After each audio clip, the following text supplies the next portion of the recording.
Agama saat ini Sekarang lagi kata komen untuk masuk Katolik. kata komen untuk masuk Katolik. Katolik. Dulu Muslim, lahir Muslim, Ya, tapi sudah nggak sholat. ya. Saya alami atau yang saya ketahui waktu di Islam itu bahwa kalau semisal ada orang yang kafir atau murtad itu, kalau misalkan kita bunuh itu kita mendapat pahala kayak gitu. Ada Pak, nggak ada. Nggak ada di Islam ini, nggak ada. Cari di Quran, nggak ada. Bapak dapat dari mana itu? Itu ada salah satu podcast yang saya lihat, saya tonton. Udah zaman AI, udah zaman mobil listrik, udah masih dirubah-rubah. Bayangkan zaman dulu Pak, berapa perubahan itu? Berapa ayat yang disisipkan. Berapa ayat yang dibuang, berapa ayat yang dibakar, berapa ayat karuan Pak.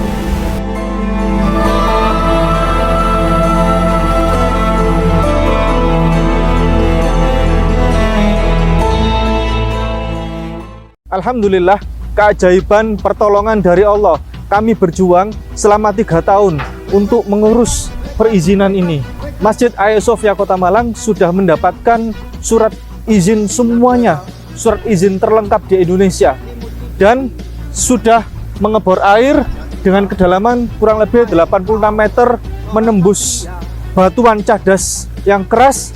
Habis kemarin untuk pengeboran air kurang lebih 160 juta rupiah, dan saat ini sekarang lagi proses untuk penggalian basement. Rencananya akan segera dibangun pondasi. Berkat dukungan dan doa dari Anda semuanya, Masjid Hagia Sophia Kota Malang akan menjadi mercusuar dakwah dan pusat pembinaan mualaf nasional, berada di kawasan puncak tertinggi di Kota Malang dengan view 360. Nilai lebihnya adalah Masjid Hagia Sophia Kota Malang akan menjadi masjid yang ramah untuk semua non-muslim, terutama kalau muslim pasti. Jadi nanti di bagian soft belakang akan kami sediakan tempat duduk bagi siapapun non-muslim yang mau belajar sholat atau ingin melihat tentang indahnya ibadahnya orang muslim. Dan tentunya nanti pasti akan kami sediakan pusat informasi kepada saudara kita non-muslim yang ingin belajar Islam. Begitu masuk ke Masjid Hagia Sophia Kota Malang, akan mendapatkan banyak sekali informasi pengetahuan tentang Islam dan perbandingan agama. Dan berdirilah benteng yang sederhana awal untuk mengabarkan kebenaran rahmatan lil alamin.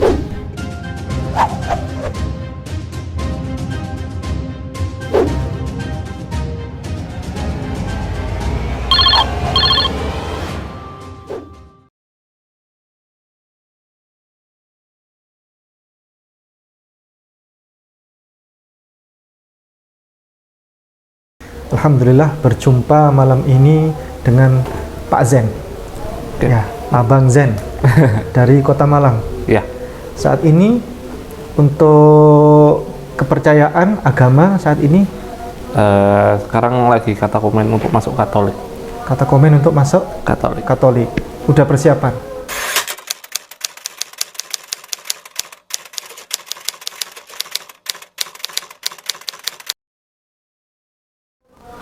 Belum dibaptis? Belum. Belum. Kapan rencana baptis?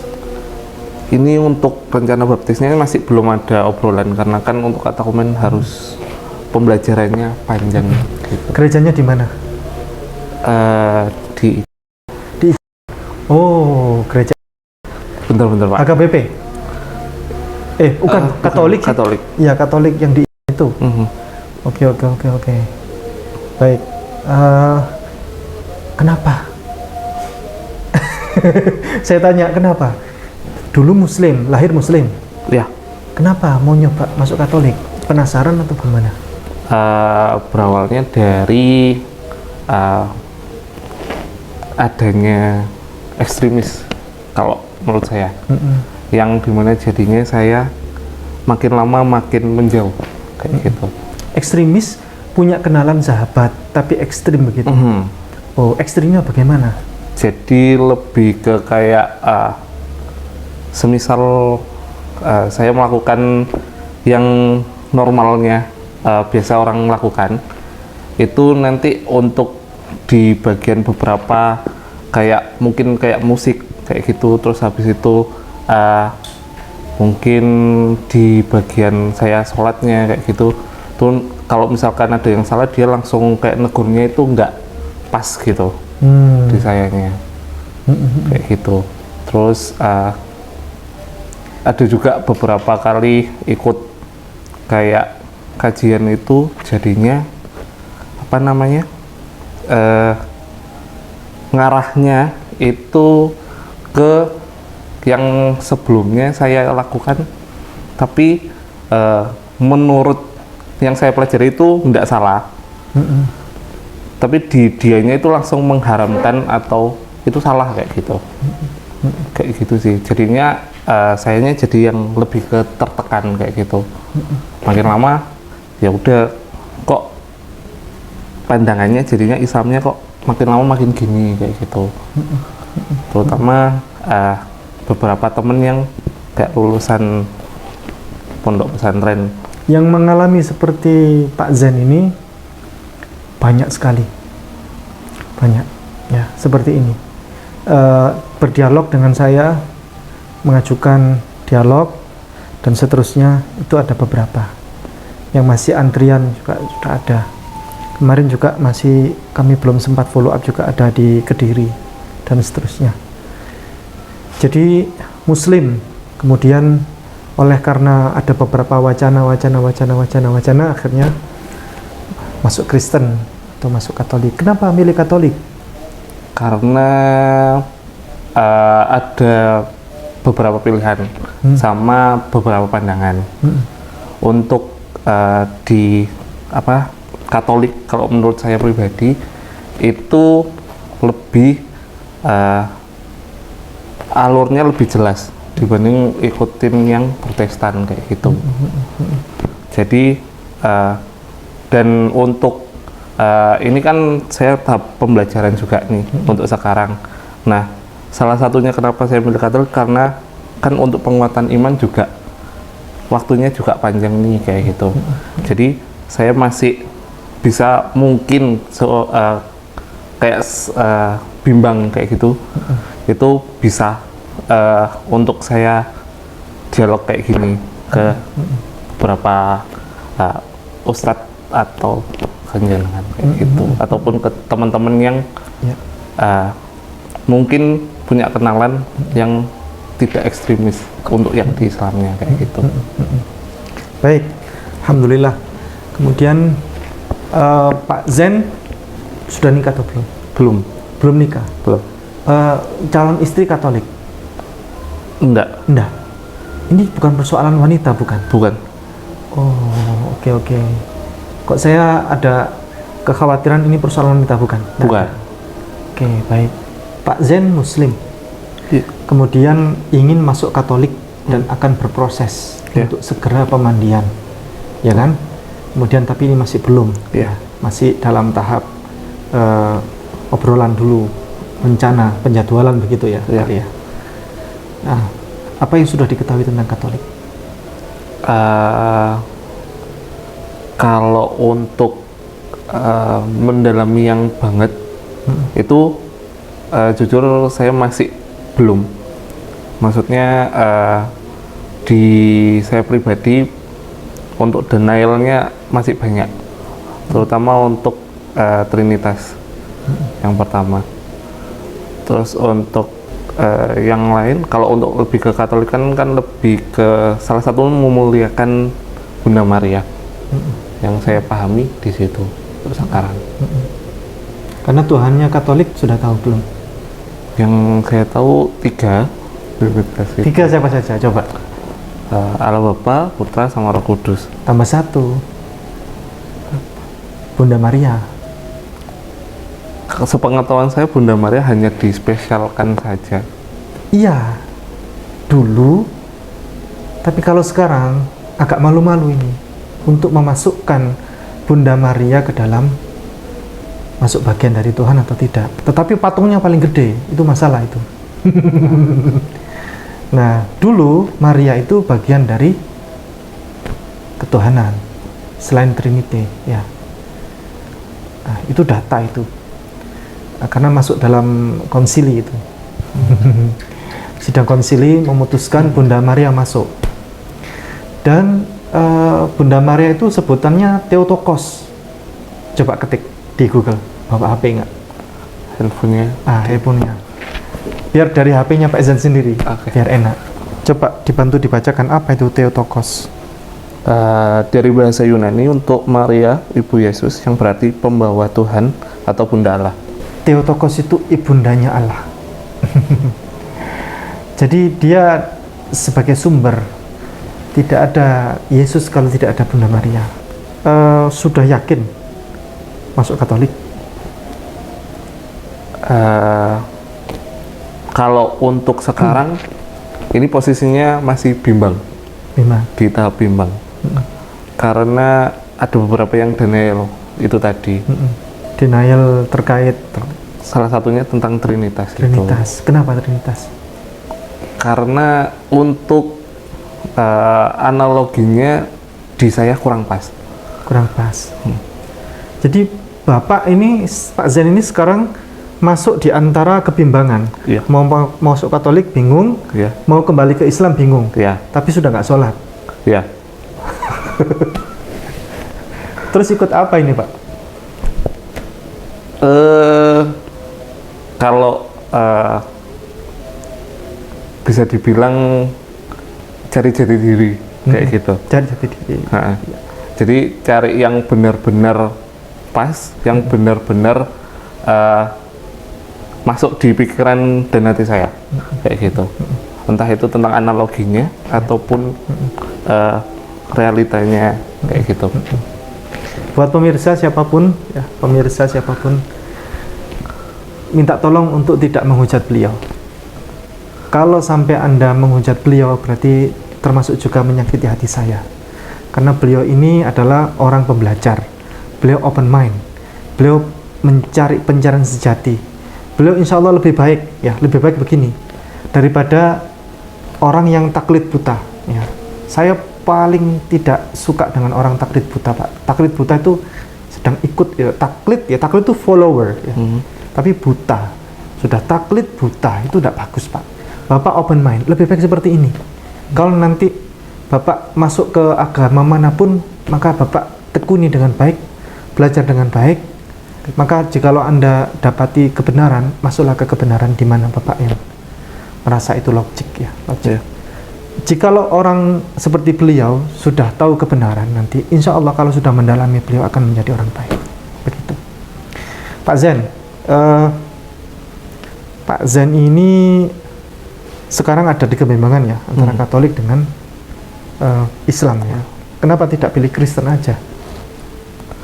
Karena untuk Kristen atau Protestan itu malah menurut saya itu jauh dari ajaran Yesus kayak gitu.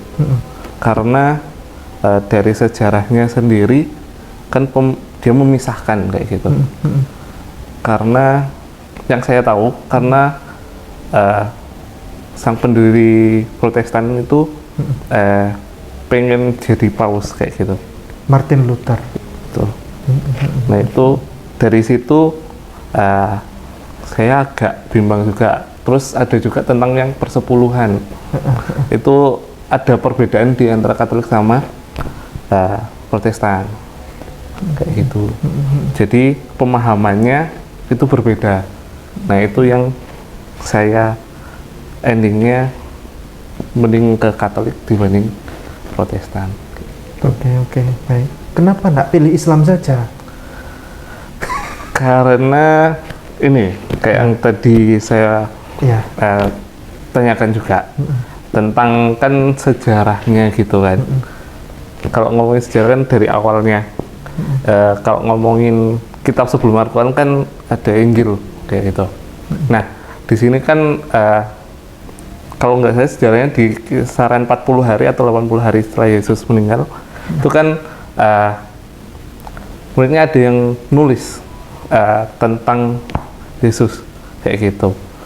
Sedangkan di Al-Quran itu ada, saya mendapatkan cerita bahwa Al-Quran itu sempat tidak ada, maksudnya hilang bukunya atau catatannya, tapi dibukukan kembali oleh penghafal Al-Quran kayak gitu.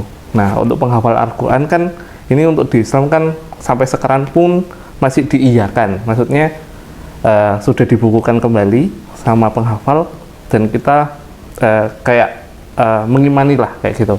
Kenapa yang di sebelum Al-Quran itu nggak diimani? Karena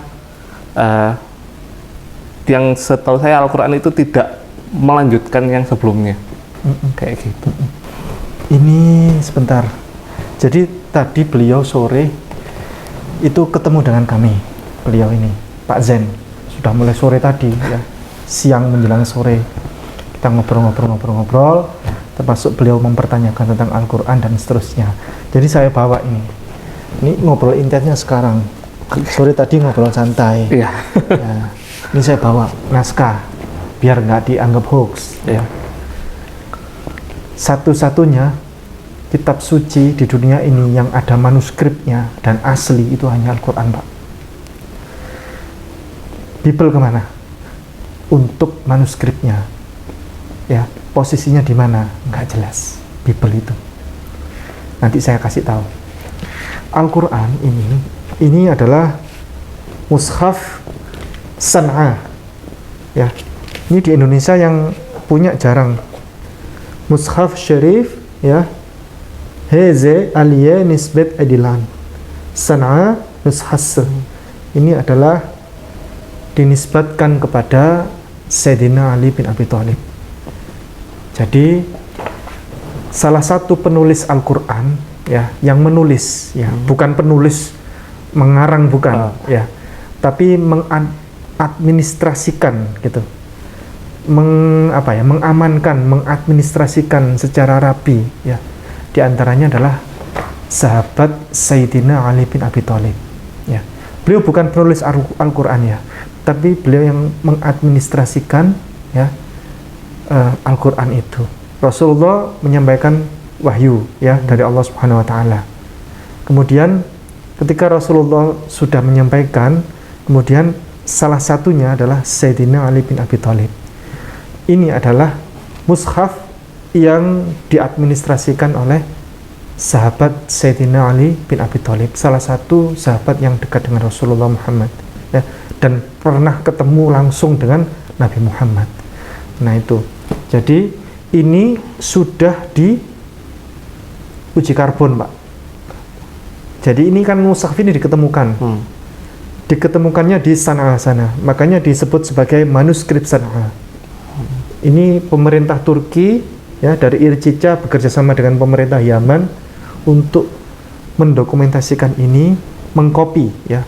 Jadi ini naskahnya seperti ini, naskah aslinya dari kulit, Pak, kulit domba ya, dari kulit domba. Kemudian ini adalah salinannya ya. Di Indonesia yang punya ini jarang. Ada satu yang punya ini Profesor Menachem Ali ya, punya ini. Tapi yang ini Ustaz Menachem Ali belum punya, yang Utsman. Ini, Pak, sudah diuji karbon. Siapa yang menguji karbon? Yang menguji karbon adalah ilmuwan-ilmuwan dari non-muslim. Karena mereka penasaran. Apakah Al-Quran ini benar nggak itu punyanya Sayyidina Ali? Begitu. Akhirnya, Pak, ini diuji karbon dan hasilnya tembus. Sampai ke zaman Rasulullah ini. Sampai ke zaman Sayyidina Ali. Uji karbon C14 itu kan sangat detail sekali, Pak. Tahun sekian sampai tahun sekian gitu kan. Ini tembus, ini berhasil ini. Manuskrip ini. Al-Quran yang diadministrasikan oleh Sayyidina Ali. Jadi Sayyidina Ali itu rapi kerjanya. Rasulullah ada firman ada wahyu, beliau tulis. Itu salah satunya Sayyidina Ali. Dan ada banyak sahabat-sahabat yang lain yang mendokumentasikan. Jadi sebenarnya selain Sayyidina Ali ada banyak yang lain. Yang lain kalaupun ada berita, oh ini kebakaran, oh ini hilang kemana dan lain sebagainya. Tapi Yang mendokumentasikan sebenarnya banyak, nggak ada masalah itu, begitu. Termasuk yang mendokumentasikan adalah para sahabat-sahabat yang ini menghafal Quran. Jadi tradisi hafalan saat itu di Arab itu adalah tradisi yang jauh lebih berharga daripada tradisi tulis. Beda dengan sekarang ya. Zaman dulu itu tradisi hafalan itu jauh lebih worth, lebih berharga daripada tradisi tulis. Tradisi tulis itu dianggap kelasnya kelas bawah. Kalau kelas atas itu adalah penghafal. Jadi aib merupakan aib bagi orang Arab zaman dulu kalau tidak hafal Al-Quran. Begitu. Dan aib itu kita buktikan sampai sekarang. Anda tanya kepada saya, coba hafal berapa saya Al-Quran? Ketika saya jawab saya hafalnya cuma sedikit, malu saya. Ya kan? Ada ustadz ya ditanya, hafal berapa ustadz? Antum hafal Al-Quran berapa juz gitu kan? Terus dijawab sama dia cuma hafal 2 juz gitu, malu dia. Nah itu salah satu bukti bahwa zaman dulu yang tidak hafal Al-Quran itu aib. Jadi ada banyak metode sebenarnya cara mendokumentasikan Al-Quran. Di antaranya adalah dengan tulis ya, dan termasuk dengan hafalan. Yang paling banyak itu justru yang hafalan. Itu satu-satunya kitab suci di dunia yang bisa dihafal oleh jutaan manusia hanya Al-Quran. Yang lain nggak bisa ya. Dan Al-Quran itu cara tradisi untuk menghafalkannya itu unik sekali. Kenapa masih terjaga hingga sekarang ribuan tahun? Karena setiap hari saat sholat, kita sholat dan lain sebagainya, imam selalu membacakan. Kalau kita tidak jamaah pun kita baca Al-Quran toh.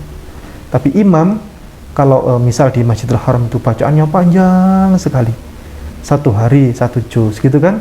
Nanti tepat 1 bulan dia tepat satu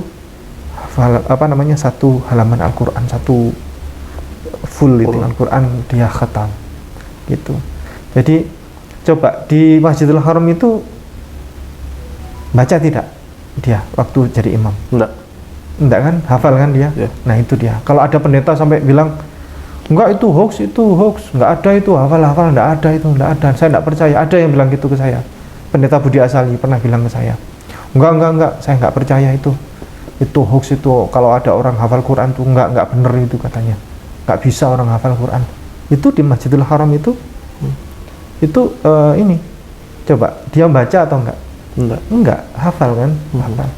Bahkan di Indonesia ini yang anak-anak cerdas masih usia 5 tahun 7 tahun 9 tahun sudah ada yang hafal Al-Quran begitu ya, karena memang satu-satunya kitab suci di dunia ini yang algoritmanya itu enak untuk dihafalkan hanya Al-Quran. Kalau kitab lain saya menghafal itu agak rumit, di pikiran saya itu kayak sulit gitu, bisanya kadang patah-patah gitu. Begitu. Ini manuskrip Sana'a punyanya Sayyidina Ali bin Abi Thalib. Saya untuk dapat ini sulit karena harus kirim surat ke Turki dulu ini. Terus kemudian ini adalah manuskrip ya, salinan dari manuskrip milik Utsman bin Affan. Ya, saya bacakan. Utsman bin Affan itu adalah salah satu sahabat yang mendokumentasikan Al-Quran ya dengan rapi. Ini Al-Mushaf Asy-Syarif Heze Utsmana Nisbat Edilan Mushaf Syarif Topkape Saraye Muzase Nushas. Ini adalah mushaf yang didokumentasikan oleh Sayyidina Utsman bin Affan, dan ini disimpan saat ini di Istana Topkapi di Turki. Karena di sana ada yang asli, di sana disimpan di sana. Begitu. Heze itu adalah syekh begitu kan, orang yang dihormati. Nabi juga disebut Heze begitu.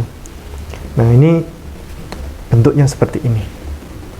Nah, ini tanpa titik, tanpa harokat, tanpa tanda baca, seperti ini. Nah, seperti ini. Punyanya Sayyidina Ali juga sama. Seperti ini.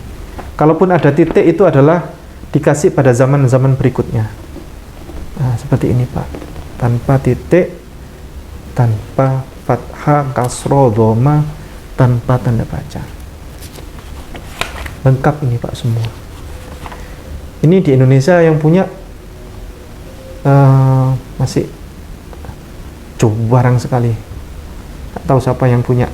Saya masih Ustadz Menakam Ali masih belum punya ini. Nah, beliau katanya mau titip. Ini salinannya dari Mushaf Utsman bin Affan. Jadi kalau kita mau meruntut apakah kitab suci Al-Quran itu memang betul-betul asli, ya ada buktinya kan begitu. Dan itu sudah diuji karbon tadi itu. Nah kalau misalnya ada yang berpendapat Al-Quran pernah diedit, Al-Quran pernah dirubah-rubah tahun 1924 di Kairo, Mesir. Kita ngeceknya di sini caranya. Apakah pernah Al-Quran itu dirubah-rubah? Kita cek di sini. Kita bisa cek. Dan Al-Quran tidak pernah dirubah. Sepeser pun tidak pernah dirubah. Ayat-ayatnya sedikit pun tidak pernah dirubah. Itu kalau ada yang bilang Al-Quran dirubah-rubah itu hoax. Justru yang dirubah-rubah itu adalah kitab suci punyanya orang lain. Apa itu coba? Bible. Saya tunjukkan ya, saya tunjukkan. Ini diterbitkan oleh Lembaga Alkitab Indonesia, LAI, ya. Ini Alkitab Deuterokanonika, punyanya Bapak ini, Katolik, ya. Ini juga Lembaga Alkitab Indonesia, sama, diterbitkan oleh Lembaga Alkitab Indonesia. Ini coba tahunnya tahun berapa Pak? Kalau cetakan 2013. 2013 ya. Oke. Bapak coba cari Pak Zen. Yohanes 4 ayat 19. Kata perempuan itu kepadanya, Tuhan, nyata sekarang padaku bahwa engkau seorang nabi. Ceritanya ada perempuan ketemu Yesus. Terus perempuannya itu senang karena ketemu Yesus. Yesus kan orang terkenal toh, orang populer. Nah, kira-kira kalau ada orang ketemu artis kan begitu kan? Senang sekali kan begitu kan? Saya senang sekali bertemu Anda. Saking senangnya bilang begini, Tuhan, nyata sekarang padaku bahwa engkau seorang nabi, katanya. Kira-kira perempuan ini menghina tidak? Iya. Menghina ya? Menghinanya gimana? Karena Tuhan bilang kalau dia nabi. Benar sekali. Dia menghina itu perempuan ini. Tetapi sebenarnya ayatnya nggak seperti itu. Ayatnya itu seperti ini. Karena itu ayat mendapatkan banyak komplain, ya. Itu Bible yang itu melalui proses panjang sekali. Perundingan, hasil ujian kelompok, ya. Sejak zaman penjajahan zaman dulu, ya. Melalui proses sidang dan seterusnya, dijadikanlah Alkitab itu berbahasa Indonesia. Dan semua tentang Yesus itu dijadikan Tuhan gitu, Tuhan. Padahal Bible bahasa lain itu tidak ada. Yesus itu levelnya tidak ada yang jadi Tuhan. Hanya di Bible bahasa Indonesia inilah dijadikan Tuhan. Dan itu kan akhirnya maknanya kan kontraproduktif. Ya. Jadi perempuan ini menghina Yesus kan akhirnya. Nah, akhirnya muncullah sidang kembali, perundingan kembali. Ini gimana ini? Ayo kita kembalikan lagi ini ayat ini begitu. Jadinya seperti ini Pak. Yohanes 4 ayat 19. Sama itu penerbitnya juga Lembaga Alkitab Indonesia Pak. Kata perempuan itu kepadanya, Tuhan, nyata sekarang padaku bahwa engkau seorang nabi. Yang benar yang mana Pak? Yang tadi apa yang ini? Kalau logisnya lebih ke yang sekarang, yang Tuhan. Tahun berapa itu Pak? Untuk ini cetakan 2023. Sama Lembaga Alkitab Indonesia itu. Banyak Pak yang dirubah Pak. Coba Bapak lihat. Ini perbandingan ya. Kita bandingkan Al-Quran dengan Bible ya. Bapak buka Lukas 24 ayat 42. Lalu mereka memberikan kepadanya sepotong ikan bakar. Yesus itu kan suka makan ikan. Lalu ada yang ngasih kepada Yesus itu ikan bakar. Coba di situ. Lalu mereka memberikan kepadanya sepotong ikan goreng. Satunya bakar, satunya goreng. Sama nggak bakar sama goreng, Pak? Beda. Beda. Kira-kira Yesus lebih sahih yang mana ini? Bakar apa goreng? Kalau ngambil sejarah ya, Ya. masih masuk akal ke bakar. Betul sekali. Yaitu people banyak dirubah-rubah Pak. Bahkan hanya persoalan bakar sama goreng kan jadi rubah-rubah. Bapak kalau nggak percaya Pak Zen, hitung-hitungan tahu. Di Bible ini hitung-hitungannya masih kacau Pak. Dirubah-rubah. Belum ada final. Bahkan soal kitab saja belum final Pak.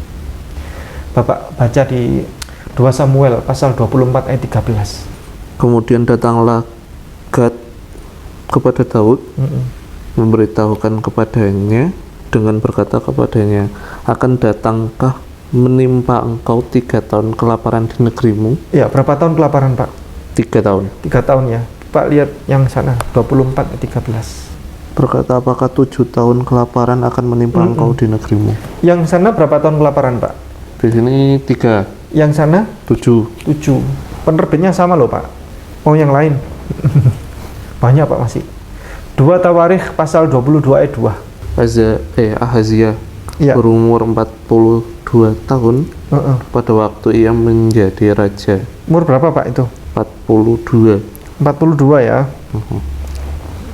Disimpan 42. Yang sana 22 tahun. 22 tahun. Satunya 42, satunya 22. Jauh tidak Pak? Jauh sekali. 22 sama 42. Sampai sekarang Bible belum final Pak. Belum final. Bahkan soal Yesus saja belum final. Dirubah-rubah terus Pak. Jadi gini, banyak saudara kita Kristen selalu bilang, nanti orang Islam ini mati nanti dapat 72 bidadari. Sering nggak dengar itu? Oh iya. Iya. Di Al-Quran sampai sekarang narasi itu nggak ada Pak. Jadi selalu itu yang digembor-gemborkan. Di Al-Quran narasi 72 bidadari itu nggak ada Pak. Yang ada di Bible. Di Bible itu 100 istri. Jadi satu orang Kristen, satu orang Katolik itu boleh punya 100 istri. Ada ayatnya. Tapi nanti aja. Kita nggak bicara itu dulu. Ayatnya di Matius, Markus, Lukas. Itu perjanjian baru malah. Lu pernah ada pengacara Kristen nanya ke kita, gimana? Terus, oh ternyata ada ayatnya ya. Dia bilang gitu. Ternyata ada ayatnya ya.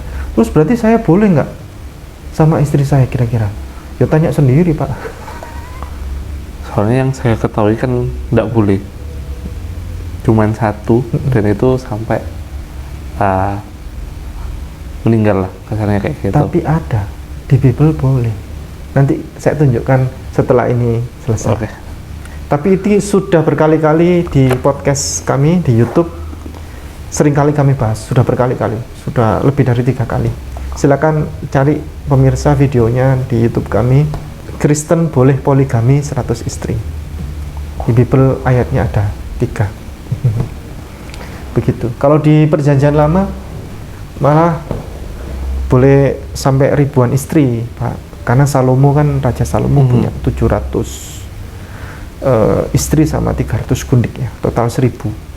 Jadi hari ini ketemu istri pertama, belum tentu setahun lagi ketemu lagi sama istri pertama, 365 hari kan? Ya. 1 tahun belum tentu. Nah itu. Jadi tapi kalau di Bible Perjanjian Baru boleh menikah satu orang Kristen pria atau Katolik boleh punya istri 100. Dan ini data, ini fakta. Kenapa pengacara O.J. Kaligis ya, di Google ketik aja pengacara O.J. Kaligis berapa istrinya. Katolik dia. berapa istri OC pengacara O.J. Kaligis? 10. Justru Islam itu satu-satunya kitab suci di dunia ini, Al-Quran, yang memerintahkan kalau punya istri satu saja. Percaya tidak? Hanya Al-Quran, Pak. Tidak ada kitab suci lain. Kalau di Bible boleh 100 istri. Kalau yang 4 itu? Dalilnya begini, saya bacakan. Oke. A'udzubillahi minasyaitonirrajim. Bismillahirrahmanirrahim. Fankihu ma taba lakum minan nisa'i mathna wa thulatha wa ruba' fa in khiftum alla ta'dilu fawahidatan aw ma malakat aymanukum dzalika adna alla ta'ulu. Itu dalilnya, Pak. Dan nikahilah di antara engkau, ya, apa namanya, istri yang engkau senangi, 2 atau 3 atau 4. Jadi 2 atau 3 atau 4. Jikalau engkau takut tidak berbuat adil, maka cukuplah nikahi 1 istri saja. Karena itu justru membuat engkau, menjauhi engkau dari perbuatan mendolimi orang lain. Fa in khiftum alla ta'dilu, jikalau engkau takut tidak berbuat adil, fawahidatan, maka cukup 1 saja. Tadi, Auma malakat aimanukum dzalika adna alla ta'ulu, itu menjauhkan engkau dari perbuatan mendolimi orang lain. Bayangkan, bahasa Allah itu indah, Pak. Jadi Islam itu datang untuk memangkas. Dulu orang zaman dulu itu, Nabi Salomo kan punya istri sampai 1000 kan. Orang zaman dulu istrinya ratusan, wajar, Pak.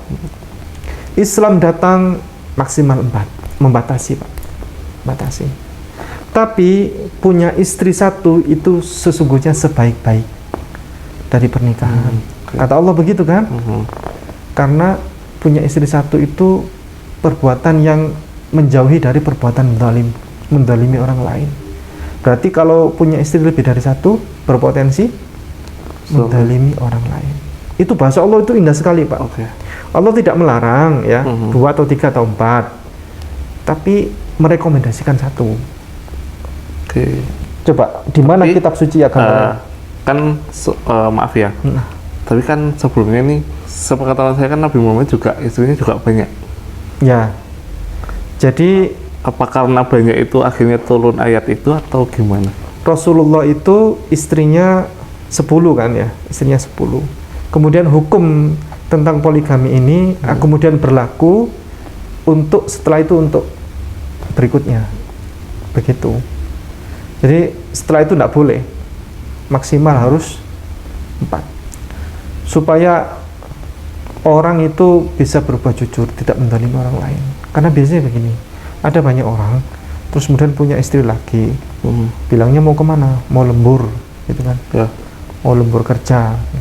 Jadi giliran begitu ternyata ke istri yang kedua, begitu kan. Itu kan berbohong, berbohong ke istri yang pertama tadi.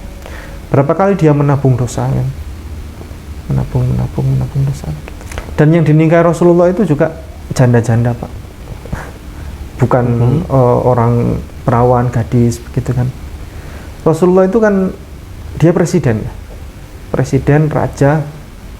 Jadi kalau kita meruntut kepada presiden zaman yang sekarang, ya, raja-raja zaman sekarang, kalau mau menikah ya cari yang orang hebat, ya kan, cari yang sama-sama dari keturunan mana, gitu. Betul. Kan, ya, begitu, cari yang gadis, gitu kan, yang sempurna, yang begitu kan, yang istimewa.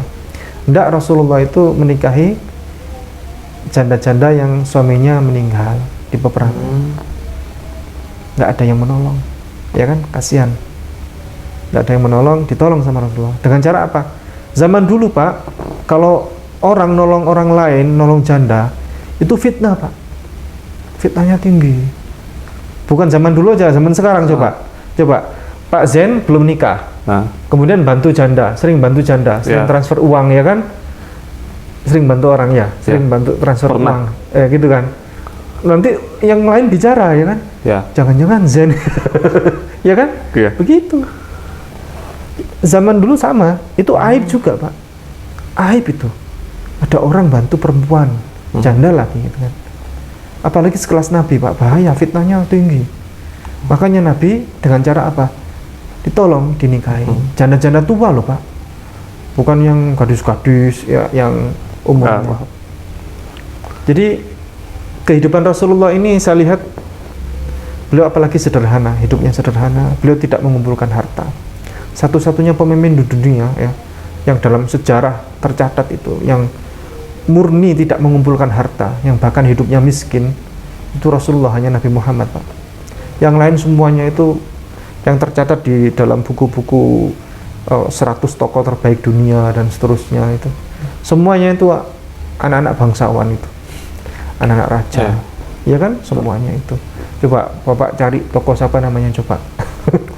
Ini yang Buddha itu Siddhartha Gautama, anak raja itu Pak. Ya anak raja kan dia, bangsawan. Coba siapa lagi yang tercatat di 100 tokoh terbaik dunia, itu semuanya itu orang-orang kuliahan, orang-orang kampus, orang-orang bangsawan dan seterusnya. Nabi hidupnya sederhana. Kalaupun beliau menikah untuk menolong orang lain. Yang meninggal suaminya korban perang, ya kan, dibunuh suaminya oleh orang kafir Quraisy, itu istrinya kasihan, anak-anaknya nggak ada yang menyantuni dan seterusnya. Kalaupun menyantuni, fitnah loh Pak, bahaya, dinikahi. Kemudian sahabat lain juga sama, siapa yang mau menikah ini, mau menolong ini, begitu, kasihan gitu. Berarti untuk sedikit nyinggung ke situ ya, dulu saya pernah dibilangin bahwa kalau misalkan kayak perjaka itu nggak boleh sama janda, karena janda itu udah ada bagiannya sendiri kayak gitu. Sempat ada yang bilang kayak gitu. Itu hanya tradisi apa ya, budaya budaya leluhur, atau itu sebagai ungkapan orang dengan kebiasaan saja, kebiasaan dalam sebuah keluarga kecil atau komunitas, begitu Pak. Ya sama seperti misalnya Pak Zen, jangan duduk di depan pintu, nanti khawatir apa namanya, rezekinya apa kan gitu kan. Ya, jodohnya jauh. Jodohnya jauh kayak itu adalah budaya, kebiasaan dalam lingkup masyarakat tertentu, begitu. Oke. Kalau ada perjaka mau nikah dengan janda ya sah-sah saja. Siapa yang melarang? Nggak ada yang melarang. Kita nyampe mana ini? Nyampe di Bible ya? Ya. Oke, Bible ini Anda tadi bertanya sebelumnya ini. Saya bacakan ini dulu. Oke. Ini apa nih Pak? Nggak tahu. Kalau tulisannya Arab ya, tapi saya nggak tahu itu. Nggak, ini kitab apa ini? Alkitab atau Al-Quran? Nggak. Nah ya, terserah, tebak aja, tebak ini apa ini? Al-Quran mungkin. Oke. Saya bacakan ya. Saya bacakan ya Pak. Tapi Bapak Pak Zen harus objektif ya. Ya. Jangan memihak kepada siapapun. Oke. Jangan memihak kepada Islam. Kalaupun Islam katakan Islam jelek, katakan, nggak apa-apa. Saya dulu bacakan ini dulu. La tadunnu anni ji'tu liulqiya salaman 'alal ard. Ma ji'tu liulqiya salaman bal saifa. Saya ulangi lagi. Wala tadunnu anni ji'tu liulqiya salaman 'alal ard. Ma ji'tu liulqiya salaman bal saifa. Artinya kurang lebih begini, Pak. La tadunnu, jangan kau menyangka, anni ji'tu liulqiya salaman 'alal ard. Jangan engkau menyangka aku datang ke atas muka bumi ini untuk membawa perdamaian. Tapi aku datang majitu liulqiya salaman bal saifa. Tetapi saya diutus untuk membawa pedang. Pertanyaannya, ini ayat ekstremis atau ayat yang lembut, yang halus? Ekstrim ya. Pendapatnya gimana, Bapak?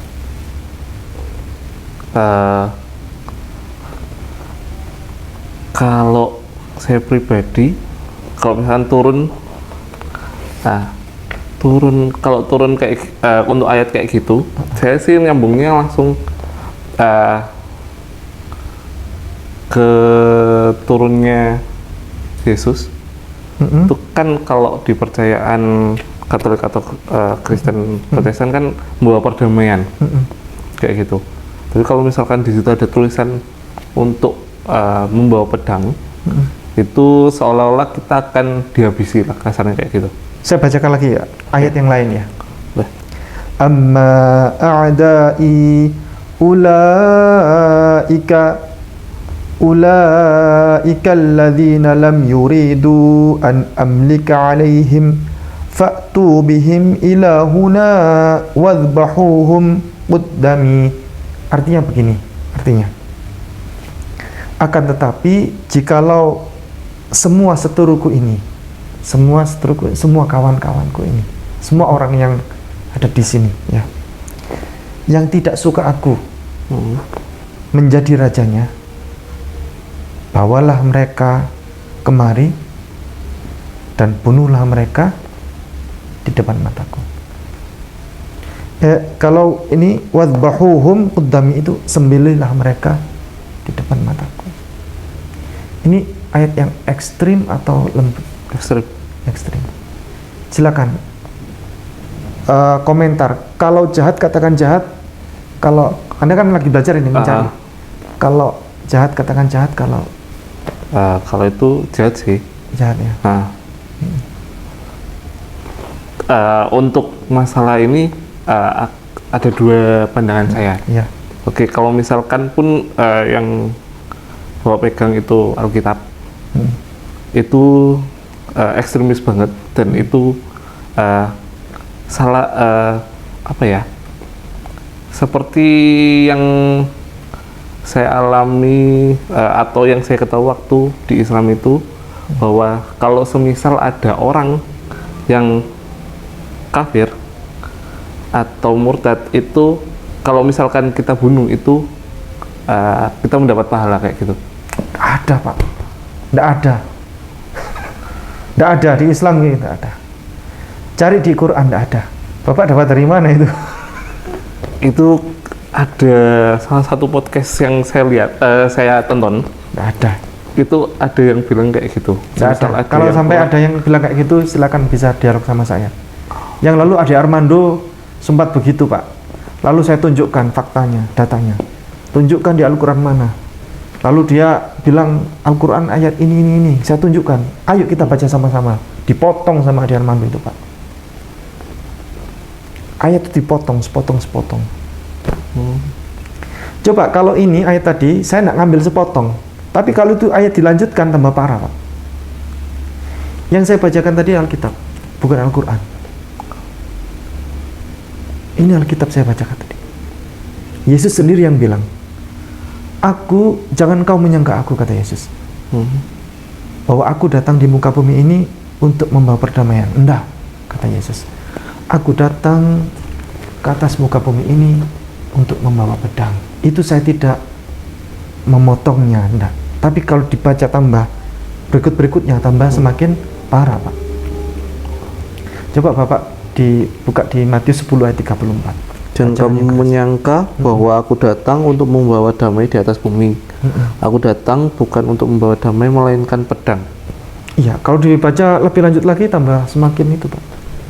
Coba dibaca yang keras. Sebab aku datang untuk memisahkan orang dari ayahnya, anak perempuan dari ibunya, menantu perempuan dari mertuanya, dan musuh orang ialah orang-orang seisi rumahnya. Sementara ini Yesus selalu dianggap ya oleh orang Kristen atau oleh orang Katolik, dibrandingkan sebagai pribadi yang lemah, lembut, lunglai begitu ya, feminin gitu kan, seperti orang perempuan begitu kan. Kalau engkau tampar pipi kananmu ya, ditampar pipi kananmu, kasih juga pipi kirimu. Kalau engkau tampar pipi kirimu, kasih pipi kananmu gitu kan. Padahal kenyataannya enggak Pak, banyak hal yang yang disembunyikan. Ketika Yesus pernah ditampar, waktu dia ditangkap itu, kan tangannya diborgol ini. Ya. Lalu oleh orang polisi Romawi itu Yesus tiba-tiba ditampar gini, pak, gitu. Apa yang dilakukan Yesus? Ngasih nggak dia pipi kiri? Kan dia ditampar pipi kanannya dia, pak, gitu. Kan banyak orang usil waktu itu, polisi Romawi itu. Yang dilakukan dia marah, dia marah. Kalau seandainya tangannya nggak diborgol itu, mungkin Yesus itu akan mukul itu, mungkin ya. Tapi karena tangannya diborgol, dia nggak bisa ngapa-ngapain. Dia marah, langsung dia menyolot. Apa salahku? Gitu. Itu tertera di Alkitab. Jadi yang narasi bahwa jikalau engkau ditampar pipi kananmu, kasihkan pipi kirimu, itu nggak tahu ya dari mana itu, siapa yang menambahkan ayat itu. Kenyataannya Yesus dalam kehidupannya tadi itu, ketika dia ditampar dia marah. Jadi banyak hal Pak yang disembunyikan oleh gereja terkait pribadi Yesus ini, termasuk ayat-ayat tadi. Ayat-ayat seperti ini saya jamin Pak tidak akan dibacakan di gereja. Iya. Kalau dibacakan di gereja marah jemaat Pak, masuk Islam semua ini nanti. Banyak data hal yang disembunyikan oleh gereja, termasuk yang Bapak tanyakan tadi. Kenapa Al-Quran ya merekomendasikan untuk percaya kepada kitab-kitab yang dahulu, terus orang Islam kok nggak ada yang percaya kepada Bible gitu kan? Ini bukan persoalan percaya sama tidak percaya. Bahkan kayak tadi, ini tahunnya masih tahun sekarang ini, tahun masih ada internet, ada AI, tapi dirubah-rubah itu. 2000 berapa tuh? 2000 yang ini yang ditekan itu. Kalau yang baru ini 2023. 2023 masih ada tindakan merubah. Harusnya ini pidana loh Pak. Harusnya jemaat Kristen Katolik ini menuntut ke pengadilan.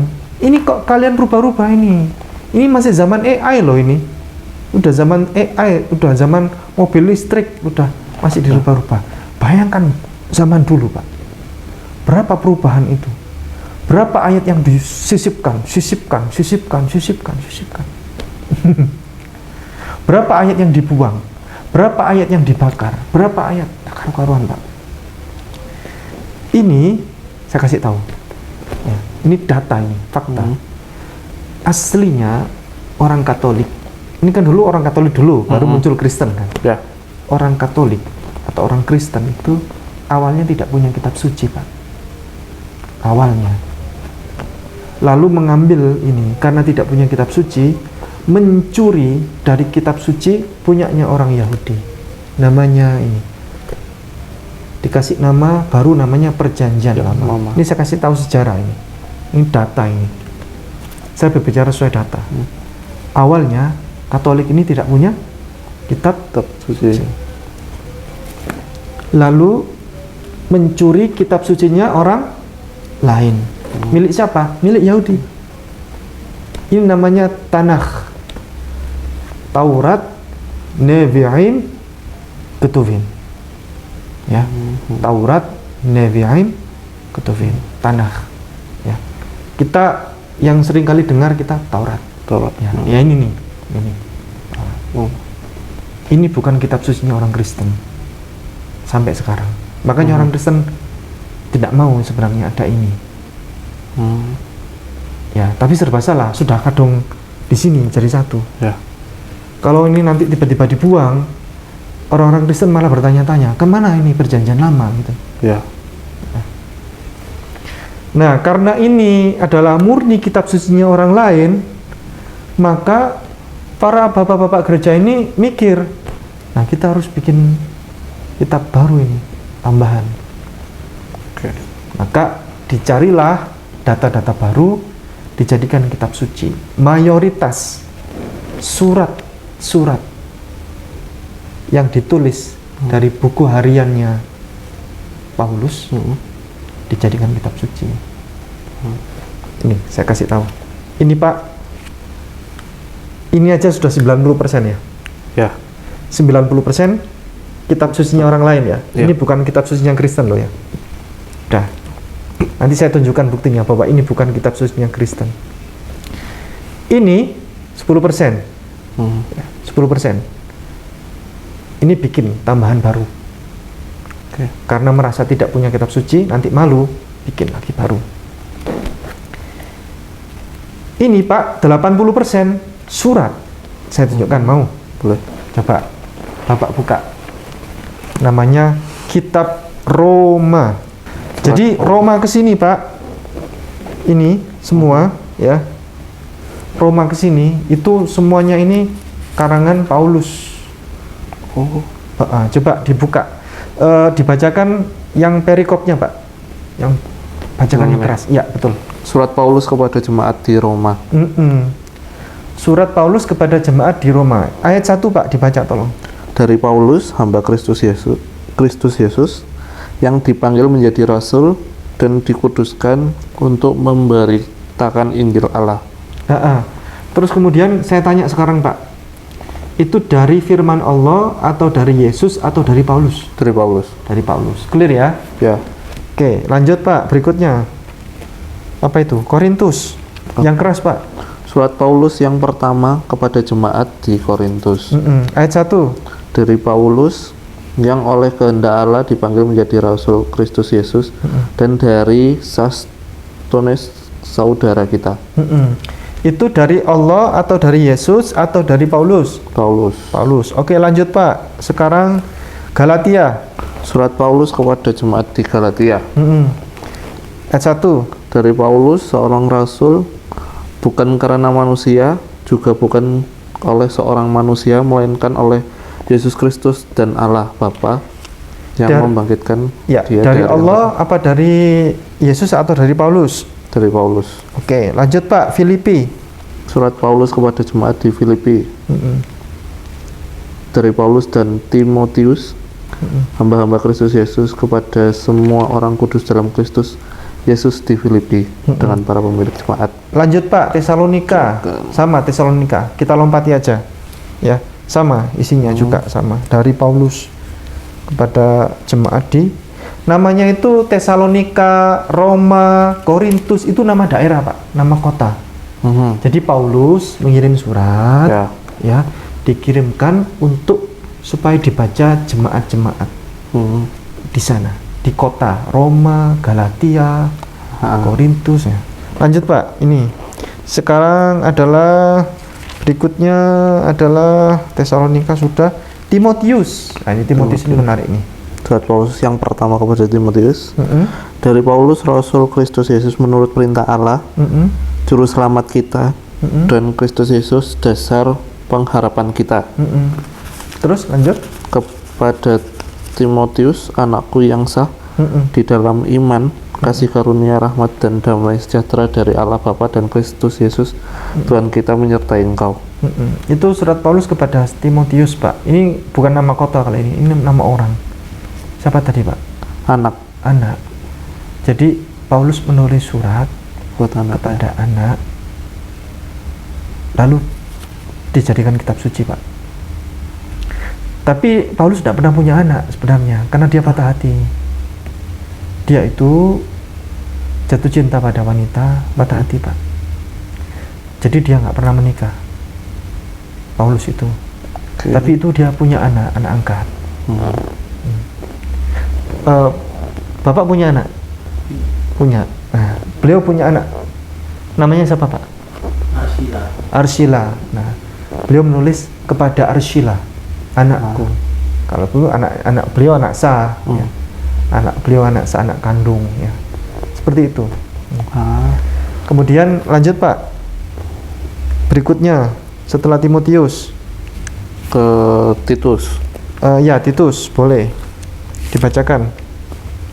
Dari Paulus, hamba Allah dan Rasul Yesus Kristus, untuk memelihara iman orang-orang pilihan Allah dan pengetahuan akan kebenaran seperti yang nampak dalam ibadah kita. Titus siapa Titus itu, Pak? Anakku. Anaknya juga. Tapi di sini anakku yang sah. Anak menurut yang sah iman. dalam iman. Sah dalam iman, bukan anak kandung, Pak. Oke. Anak angkat itu. Sekarang Filemon, Pak. Dari Paulus, seorang hukuman karena Kristus Yesus, dan dari Timotius saudara kita kepada Filemon yang kekasih teman sekerja kami. Iya. Dari Paulus itu nulis surat dari dalam penjara, dia di penjara, nulis surat, dikirimkan kepada Filemon, teman sekantor, teman sekerjanya. Jadilah kitab suci. Nah, terus Pak, begitu. Jadi ini surat-surat Paulus semua. Jadi yang jadi pertanyaan ini adalah siapa yang menyusun secara rapi surat-surat harian Paulus ini kepada orang-orang, sampai kepada anaknya, sampai kepada teman sekantornya, lalu jadi kitab suci. Karena Paulus ini tidak pernah sadar bahwa tulisan surat-suratnya akan menjadi kitab suci. Tidak pernah sadar. Ada pertanyaan sebelum itu? Kalau untuk yang kisah, untuk daerah-daerah tadi, bentar. untuk yang mana dulu nih? Belum. Ini surat pribadi berarti aslinya. Surat pribadi, tapi jadikan kitab suci. Dan Paulus tidak pernah sadar dan dia tidak pernah tahu sebelumnya bahwa surat-surat yang ditulisnya bakal menjadi kitab suci. Buktinya apa? Buktinya dia menulis di perikopnya depan itu surat Paulus. Oh ya. Terus kemudian di depannya dari Paulus. Ya kan? Tidak ada dia menulis begini, inilah firman Tuhan. Seandainya dia sadar ini akan menjadi kitab suci, dia harusnya menulis ini, inilah firman Tuhan melalui aku Paulus dan seterusnya. Tidak. Berarti Paulus aslinya tidak salah. Maksudnya kan karena dia tidak tahu nih bahwa dijadiin kitab surat-suratnya. Pernah nanya nggak siapa Paulus itu? Setahu saya Paulus itu dulu pembencinya Yesus. Buat Ananda Jesselyn Tialestari.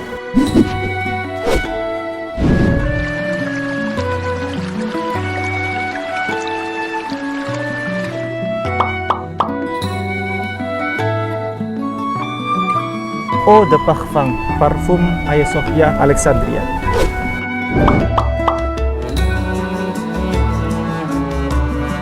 Ini untuk kayak Alexandria ya.